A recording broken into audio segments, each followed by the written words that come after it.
here to update. I started Deep End yesterday.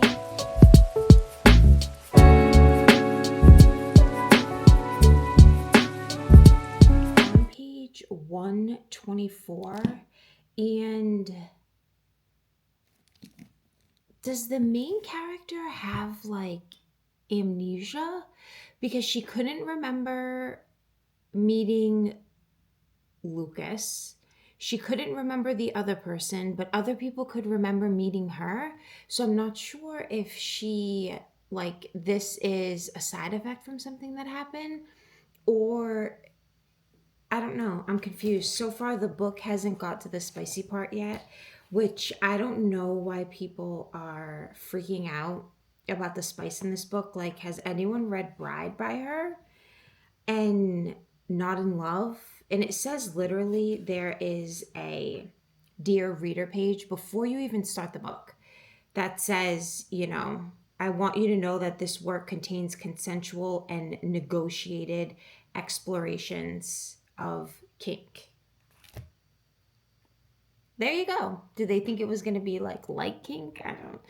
But anyway, I think the book is really good. I love how Ali Hazelwood writes her characters. Like, you can feel like their energy, but the way that these two characters kind of meant gave me a little bit of like ick.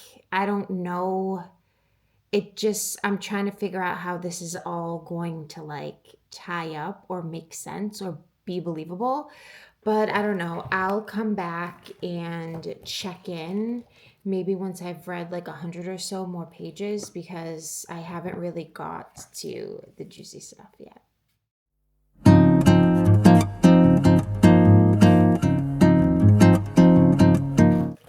Okay, so I got to a point in the book, literally the next page, 126, and it miraculously got spicy. But they said, holding a piece of paper that proudly proclaims DDLG. So let's see what that. I'm on my work computer. Maybe I shouldn't. Maybe I should Google this on my regular phone. What does DDLG stand for? DDLG is an acronym for Daddy Dom Little Girl. Oh my God. A relationship where the dominant male is the daddy figure and the woman plays the role of a young girl. Let's continue.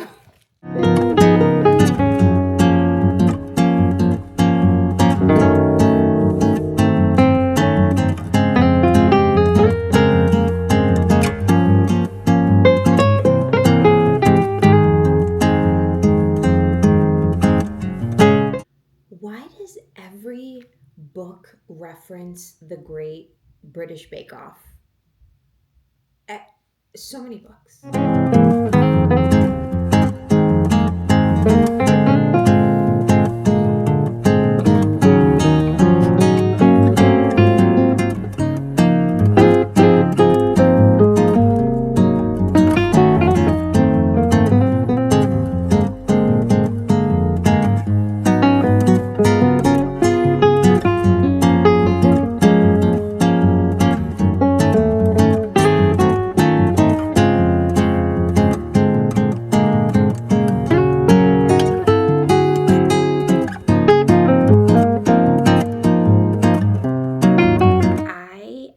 Finishing Deep End by Ali Hazelwood yesterday, and I have my notes here. I ended up rating it 4 out of 5 stars, and it was definitely 5 out of 5 on my spicy scale.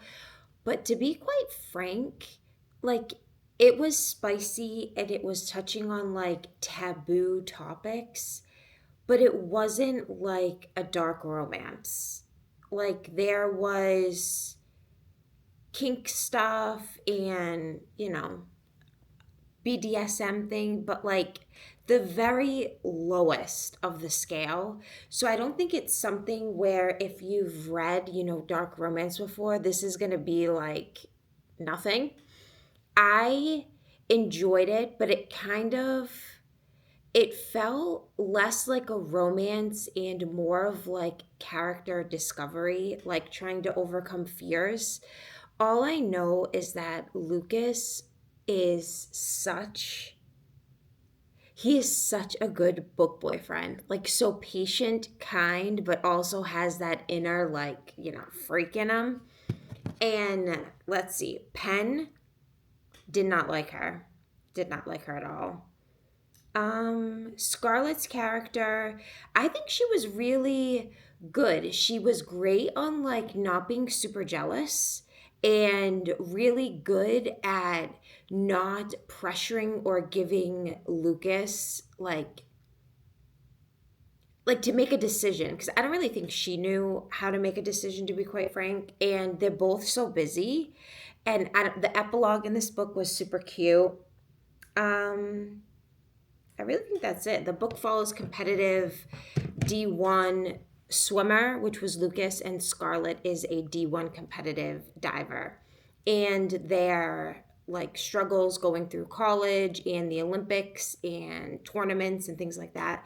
It was really good. Nothing, I don't know why people are going crazy over this book. Like it really, on the spice scale, I just made it a 5 because there's just a lot going on, but it was like on the mildest side of 5. I have started Give Me Butterflies by Jillian Meadows. Oh my God. This is a single parent. It is an uncle who is now the guardian of his 2 twin nieces who are 5 years old. Oh my God. He's in astronomy, and the female main character is in entomology, insects, butterflies, bugs. Oh my God, this cover is everything. And their story is so cute. Like I said, in my 25 books that I want to read in 2025, I love a single parent trope. I did not know that this was single parent, and I am absolutely eating it up. I'm on page 76, and all I want to do is read.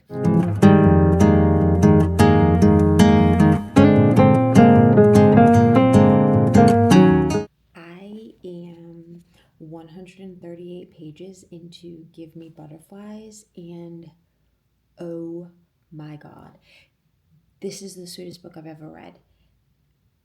Oh my God. Oh my God. Single parent, dad, well, uncle, swoony coworker, and sick, has to care for someone with 2 twin little girls.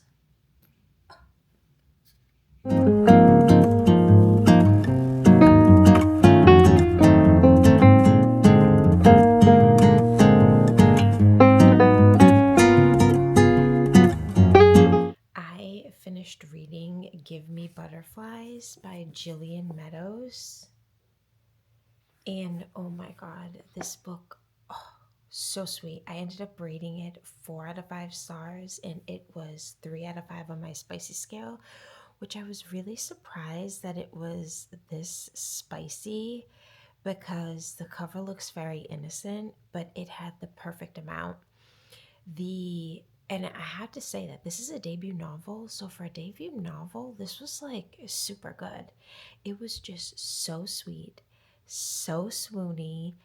Like I said when I started this, single parent books are like my absolute favorite, and Millie, the female main character, she intertwined with this family like it just almost seemed too good to be true. I loved it. Pick it up. It's a super quick read. I think it's only, wow, this is actually, hold on, and at the end it has like a little recipe for her snickerdoodles. So cute. The book itself is like 355 pages, so it's not super long, but oh my God.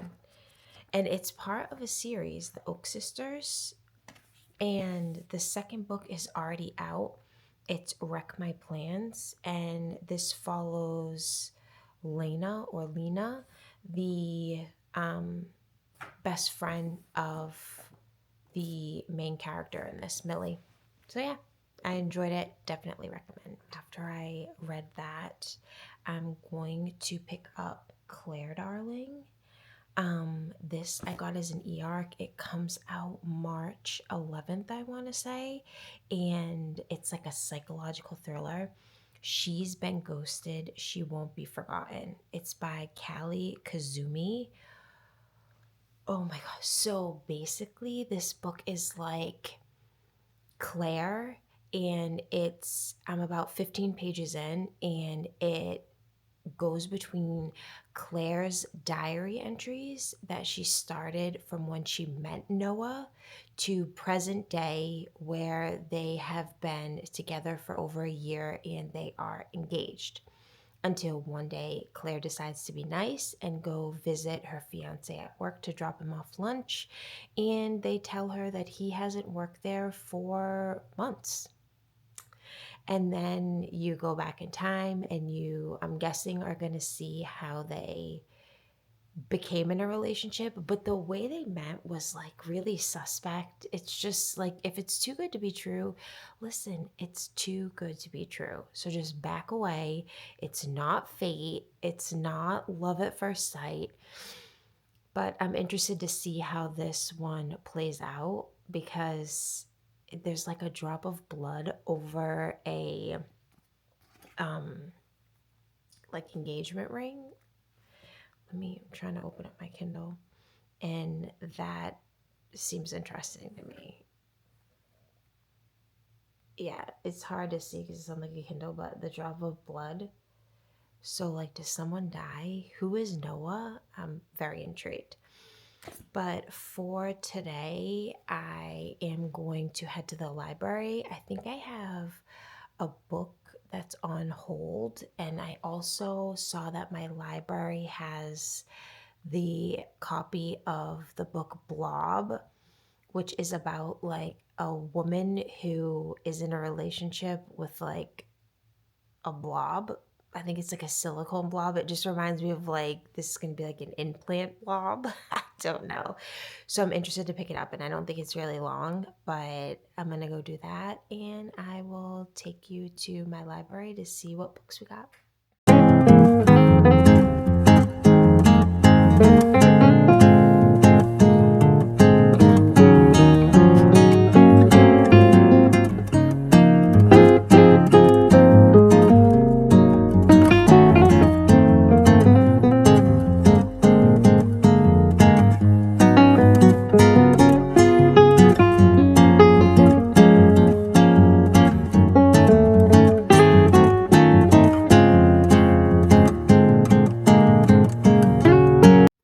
I just got in from doing a bunch of errands, and now I'm going to sit down to edit this video. Well, I don't actually, no, it's not this video. I'm going to start to edit my 25 books I want to read in 2025, which is my first video that I'm going to put up. And I think editing could be my favorite part. I'm like such a introvert. Like, making videos I enjoy because I'm just talking to a camera. But editing, I feel like I can just like get lost in the zone until hearing my own voice is like, okay, need to listen to something else. So yeah, I'm gonna end up doing that, and then I think I'm gonna try and read some more of Claire Darling. I only got, I usually don't put the percentage when I read because I don't know, I keep looking at it and I feel like I should be farther along. It's like a mind mess. I'm 14% in, and I think this book is going to be good. But with most thrillers, they don't really throw me, or nothing is really out of the ordinary, or I was like, oh my God, I didn't see it coming. I don't think I've ever rated a thriller. Well, maybe one or two. What was that? The Perfect Couple, Geneva Rose. Oh, she wrote one, and I rated it 5. But barely ever do I rate thrillers 5 because they're just, how many plot twists can there possibly be, you know? But I love books that talk about like someone isn't necessarily dead. Like it's not a murder mystery. It's like someone's just vanished and like we need to try and find them. I enjoy those type of thrillers, and this book is it, and it seems so good. So I'm so hopeful that this is going to be hopefully at least a 4-star for me. I don't know, but I'll keep you guys updated.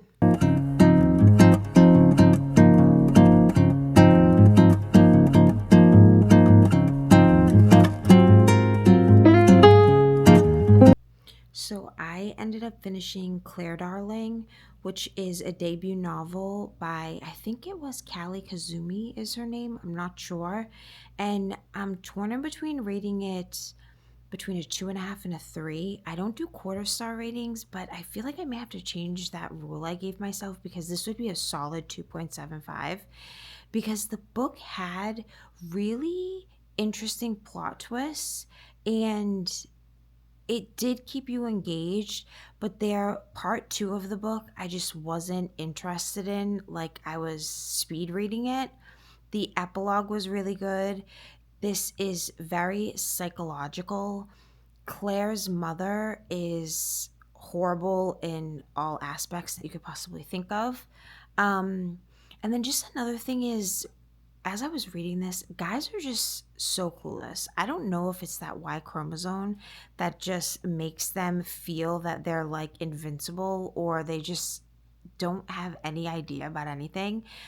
But maybe women's double X chromosomes like supercharge you and give you like the ability of the CIA, the FBI, the NSA. We can find out anything. Give us a computer anywhere. It doesn't even need to be our personal computer. We'll figure out a way to hack into your computer using the library's computer. But give us a computer and we can let you know who your 17th grandmother, 8 times removed, is and what she wore on her 46th birthday. Women just have this instinctual ability to find stuff out, and guys just don't. They're like clueless. Good thing they're like good to look at because what are they good for? No, I'm kidding. But it just, nothing really seemed, you didn't know what to believe in this book. But this book is very much like a lot of other psychological thrillers where you're wondering like, is this true? Is it made up? So I would definitely say if you like those type of books, then definitely pick it up. But I am probably going to close out the vlog here. Thank you so much for taking the time out of your day to watch my video. I hope you enjoyed it. If you have any suggestions of what videos I should film, what books I should read, please leave them down below. And I hope the book that you're reading is a 5-star read. I will see you in my next video. Bye.